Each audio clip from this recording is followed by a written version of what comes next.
Hey, it's Mr. Shrum, and welcome back. We are talking about immunity today. Now, your body has a few different defenses to prevent your body getting infected or some foreign substance getting into your body. There are non-specific defenses. Those are methods the body uses in order to prevent foreign pathogens from invading and infecting the body. Here's a visual of a virus. Specific defenses are methods the body uses with the help of lymphocytes in order to fight off invaders that contain antigens on their cell body. Antigens are foreign substances to the body that generate an immune system response. Specific defenses include antibody-mediated immunity and cell-mediated immunity. B cells are responsible for antibody-mediated immunity, and that is the destruction of an invader by antibodies.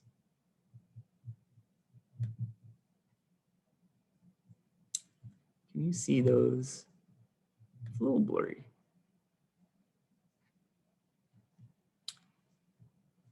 But this shows an antigen, a B cell.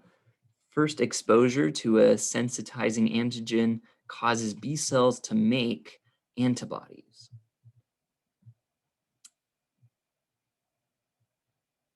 And this binds to mast cells. This is a mast cell.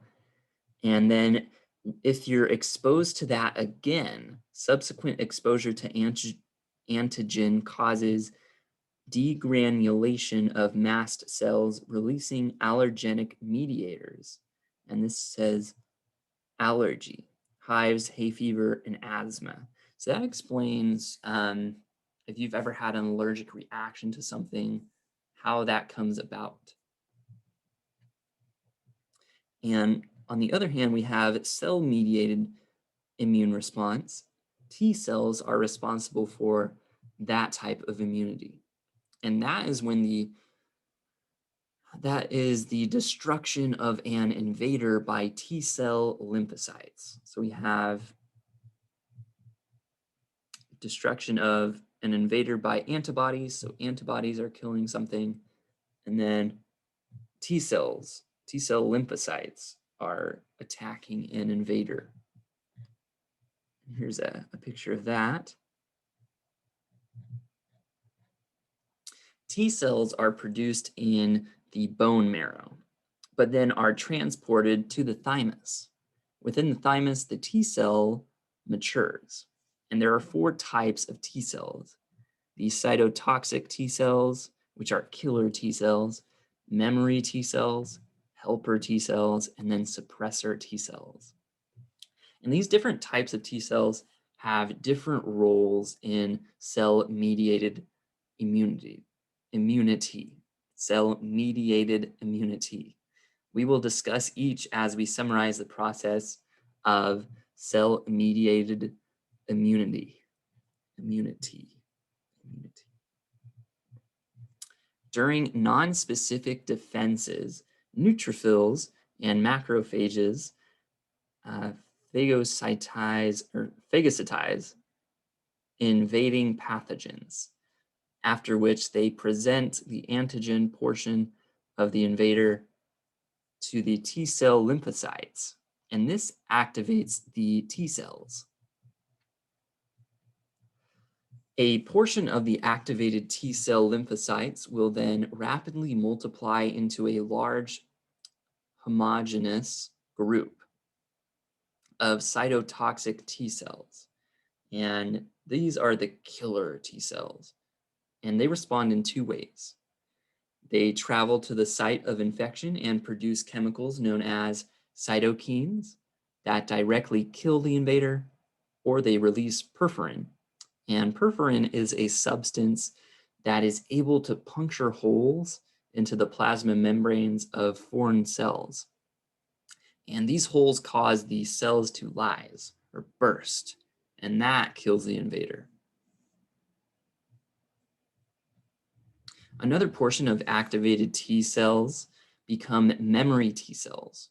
Memory T cells create a record about the foreign antigen so that T cells can be made more quickly in the case of a second exposure. Another portion of the activated T cells become T helper cells and T suppressor cells. Helper cells stimulate other T cells and B cells by releasing lymphokines. And those are chemicals that signal more T cells and B cells that an invasion is occurring. So helpers, they they are the guys that warn everyone that something's about to happen. T suppressor cells suppress the immune response once the invaders have been destroyed. So those guys tell everybody, hey, we got rid of the threat. No need to still be in attack mode. Cell-mediated immunity is most useful to the body by protecting against microbes which exist inside of our body cells, i.e. intracellular bacteria and intracellular viruses, protecting against fungal infections, protecting against protozoan parasites, protecting against cancer cells. Immunity is long-lasting protection against disease-causing organisms. And there are two types of immunity. We have active and passive. Active immunity is when an individual is exposed with a virus or bacterium or its parts, therefore providing long-lasting protection against the disease-causing organisms. There are two classifications of active immunity: natural active and artificial active. Natural active immunity is when you become exposed to a pathogen through infection. This often results in the individual becoming sick. Natural active immunity helps protect us from future exposures through the aid of B memory cells and memory T cells. Artificial active immunity is when an individual becomes exposed to a pathogen through a vaccination. And a vaccination is an injection that contains weakened or dead pathogens. The body of the individual responds by creating B memory cells and memory T cells in case of a second exposure. So it's like remembering this this situation.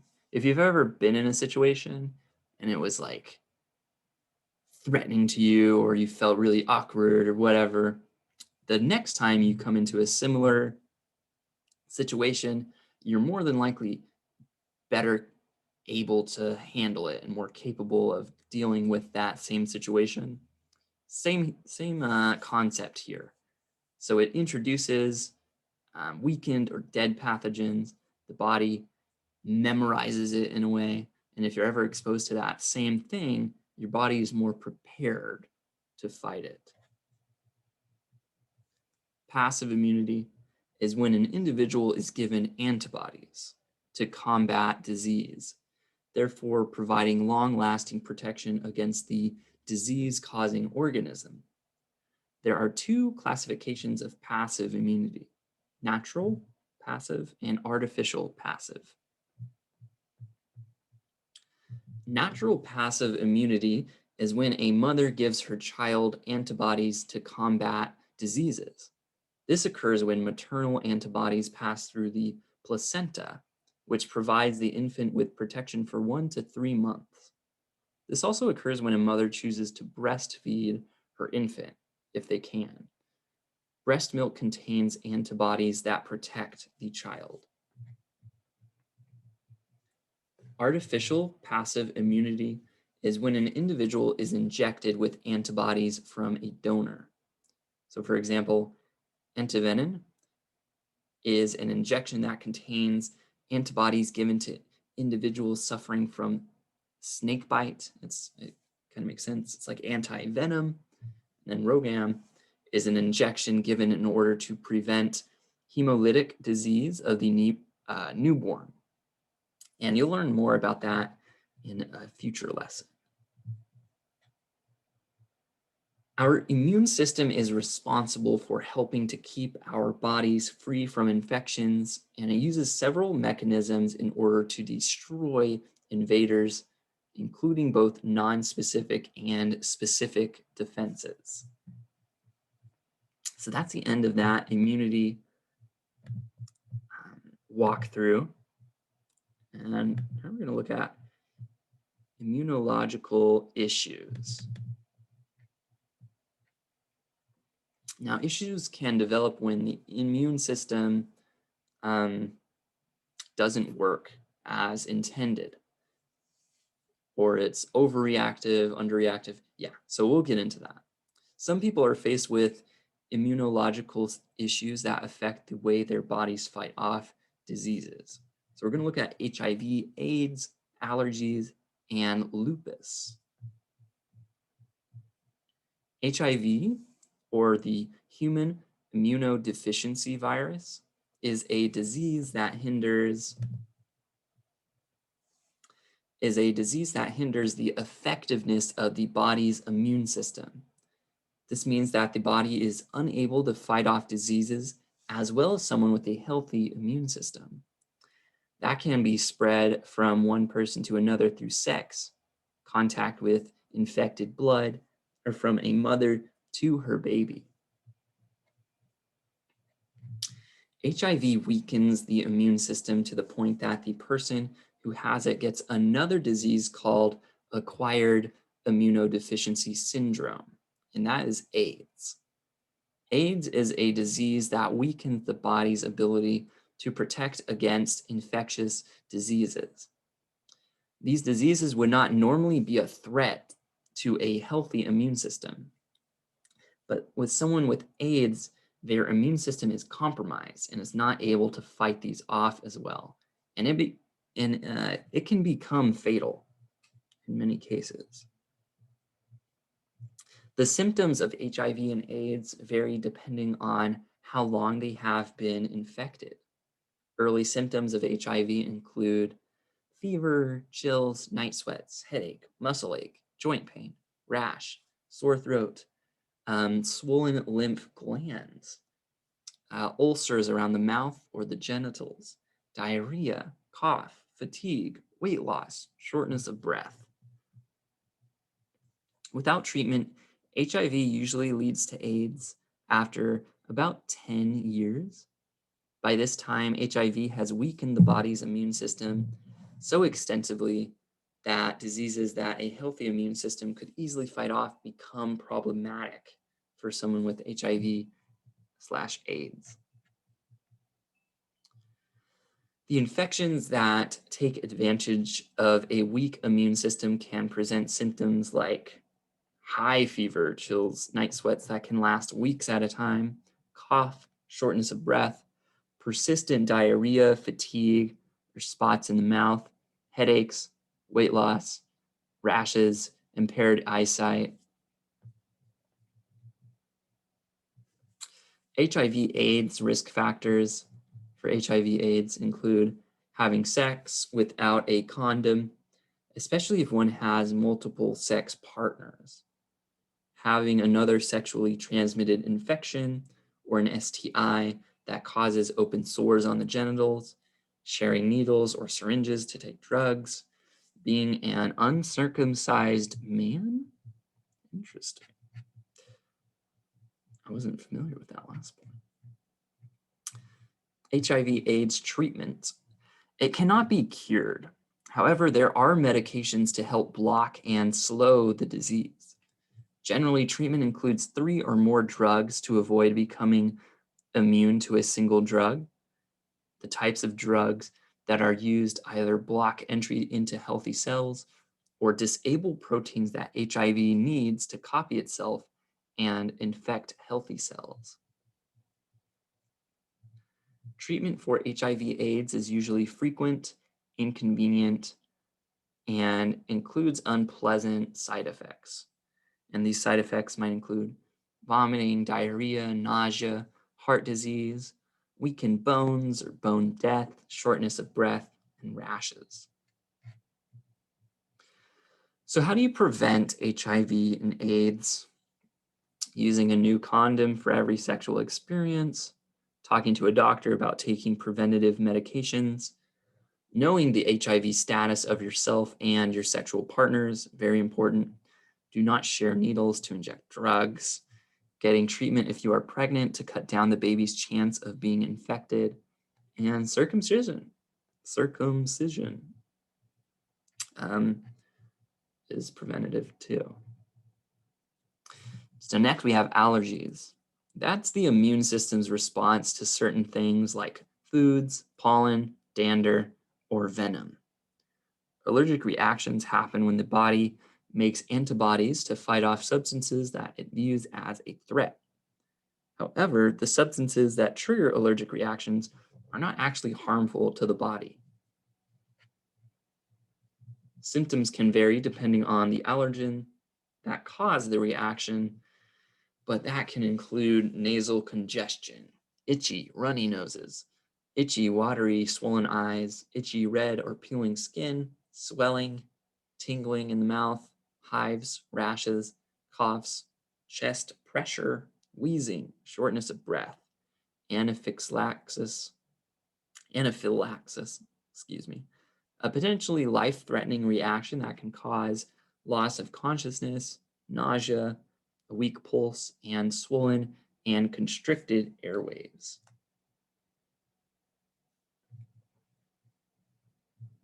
Risk factors: having family members with asthma or allergies, being a child, allergies are more likely to develop in young children, being asthmatic or allergic to something else. Well, how do you treat it?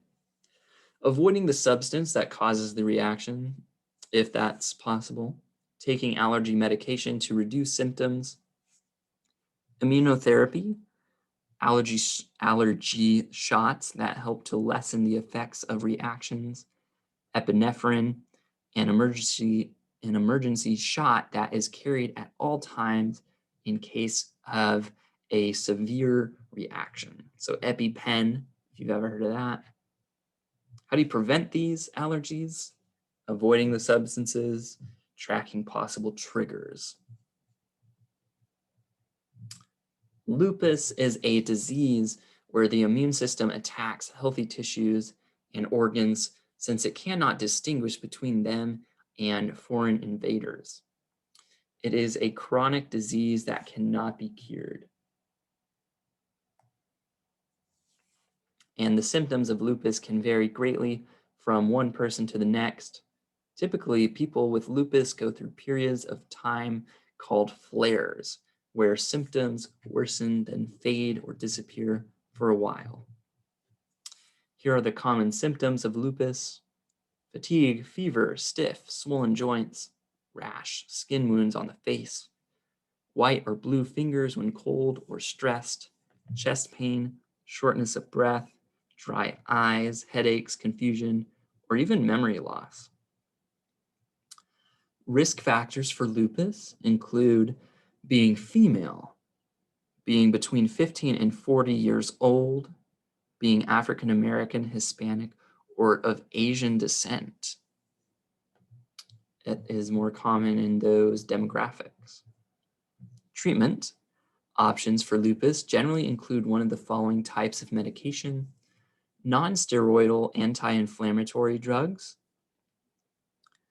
or NSAID, used for pain, swelling, and fever, anti-malarial drugs, help control symptoms, and corticosteroids. And those are used for swelling. Immune suppressants suppress the immune system to keep it from attacking so many healthy cells. How do you prevent lupus? Most cases of lupus come from unknown causes. It's thought to be caused by a combination of genetics and the environment, so there's no way to prevent it. In summary, there are a variety of immunological issues, including HIV, AIDS, allergies, and lupus. While the effects can vary greatly, each issue presents a challenge to the body's ability to correctly and efficiently fight off diseases. And that's the end of the immunity slash immunological issues section. I hope you learned something from this.